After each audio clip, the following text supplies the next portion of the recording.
నమస్కారం. టీవీ7 న్యూస్ కి స్వాగతం. ముందుగా ముఖ్యాంశాలు.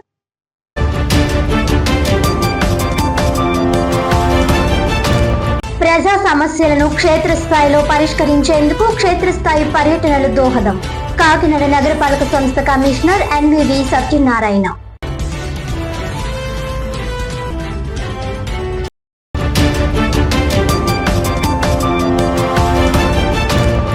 జనసేన అధినేత రాష్ట్ర ఉప ముఖ్యమంత్రి పవన్ కళ్యాణ్ ను ఒక కులానికి ఆపాదించడం సరికాదు. కాకినాడలో తీవ్రంగా ఖండించిన జనసేన కాపు నాయకులు.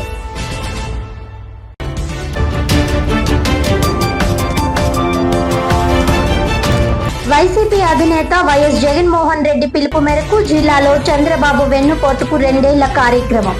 పలు చోట్ల నిరసన ర్యాలీలు నిర్వహించి కూటమి ప్రభుత్వ పాలనను ఎండగట్టిన వైసీపీ శ్రేణులు.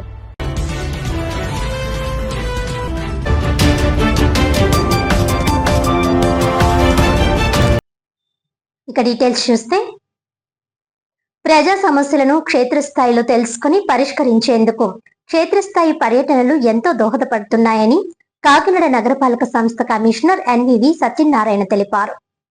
కాకినాడ నగరంలోని 3వ డివిజన్ గుడారిగుంట ప్రాంతంలో కమిషనర్ సత్యనారాయణ విస్తృతంగా పర్యటించి పారిశుధ్యం, త్రాగునీటి సరఫరా, వీధి దీపాల నిర్వహణను పరిశీలించారు. స్థానిక ప్రజలతో మాట్లాడి వారి సమస్యలను తెలుసుకుని పరిశుభ్రతపై అవగాహన కల్పించారు. చెత్తను తడి, పొడి చెత్తగా వేరు చేసి శానిటేషన్ సిబ్బందికి అందించాలని సూచించారు. అలాగే త్రాగునీటి సమస్యపై గ్రీవెన్స్ లో ఫిర్యాదు చేసిన ఓ అర్జీదారుడి ఇంటిని సందర్శించి పరిస్థితిని పరిశీలించారు. సమస్య పరిష్కారానికి వాటర్ వర్క్స్ అధికారులకు తగిన ఆదేశాలు జారీ చేశారు. డివిజన్ పర్యటనల ద్వారా ప్రజల అవసరాలు, మౌలిక సదుపాయాల పరిస్థితిని నేరుగా తెలుసుకుని వేగంగా పరిష్కారాలు అందిస్తున్నామని కమిషనర్ తెలిపారు. ఈ కార్యక్రమంలో health officer doctor Prithvi Charan, engineering మరియు శానిటేషన్ విభాగాల అధికారులు పాల్గొన్నారు.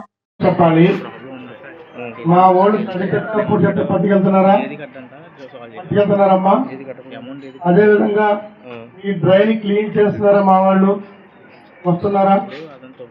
మంచి లైట్ వెళ్తుందా? లైట్ వెళ్తుందమ్మా. ఓకేనా? ఎందుకు వచ్చామంటే మీ దగ్గరికి మీ వీధిలో శుభ్రంగా సాధిస్తున్నాం లేదు. ఈరోజు మన కాకినాడ టౌన్ లో మనకి మూడుగుళ్ళు జంక్షన్ రావడం జరిగింది. ఈ మూడుగుడు జంక్షన్ లో ఇక్కడ నాయకులంతా కూడా ఉన్నారు. మనకి ఐడెంటిఫై 3 ఇష్యూలు ఇక్కడ ఐడెంటిఫై చేయడం జరిగింది. ఒకటి, కొంతమంది వాటర్ సరిగ్గా రావట్లేదు, ప్రాపర్ గా రావట్లేదు అని చెప్పారు. రెక్టిఫై చేసాం. వచ్చిన వాటర్ మాకు మట్టి కంపు వస్తుందని చెప్పారు. నేను స్వయంగా టెస్ట్ చేయించాను. అది క్లోరినేషన్ బాగానుంది, అన్ని బాగానే ఉన్నాయి. ఇప్పుడు మళ్ళీ వాటర్ కూడా నేను టెస్టింగ్ ఇప్పుడు ఈని చెప్పాను. ఈ గారు విల్ పర్సూ ద థింగ్స్. అదేవిధంగా ఇప్పుడు ఏని వాటర్ పట్టుకుని వెళ్ళి టెస్ట్ చేయమని చెప్పాను.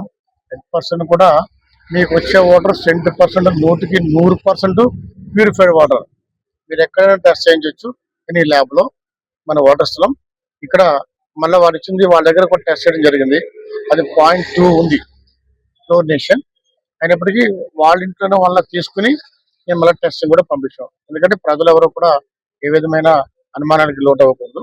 అంచేత మళ్ళా ఏఈ గారు కన్సర్న్ అయ్యి వాటర్ థింగ్స్.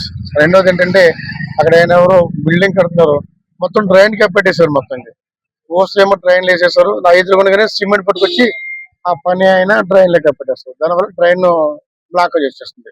ఇబ్బంది ఏర్పడకుండా కోసం ముందు ఎంహెచ్ఓ గారిని మైనర్ డ్రైన్స్ లో లోలింగ్ ఏరియా, మీడియం డ్రైన్స్ లో low lying area, major drains low lying area identify చేయమని చెప్పాము.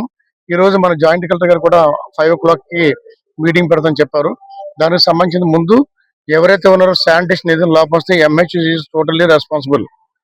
డ్రింకింగ్ వాటర్ సంబంధించింది ఈ గారు, లైటింగ్ విషయం సంబంధించిన కూడా ఈ గారు చూస్తారు. ఎవరు బాధ్యత వారు నిర్వహించే విధంగా ఇన్స్ట్రక్షన్ ఇవ్వడం జరిగింది, ఆటో కూడా ఇవ్వడం జరిగింది. దీంట్లో ముఖ్యంగా బేసిక్ లో ఉన్న కింద లెవెల్ ఆఫీసర్స్, సచివాలయ సిబ్బంది కూడా ప్రతిరోజు కూడా ఇన్స్పెక్ట్ చేయమని చెప్తున్నాం. వారు ఇన్స్పెక్ట్ చేసి ఆ ప్రాంతంలో ఉన్న సమస్యని ఐడెంటిఫై చేసి వారు సాధ్యమంటే వారు చేయించాలి. లేదంటే గవర్నమెంట్ ప్రభుత్వ అధికారులు తీసుకొచ్చింటే మనం ట్రైన్ చేస్తాము. సచివాలయ సిబ్బంది కూడా చాలా బాధ్యతగా వ్యవహరించాల్సిన ఆవశ్యకత ఉంది. కమింగ్ డేస్ లో, వాటర్ డేస్ లో మరి ఏ విధమైన స్టాగ్నేషన్ అవ్వకుండా ఉండటం కోసం మనం చర్య తీసుకుంటున్నాం.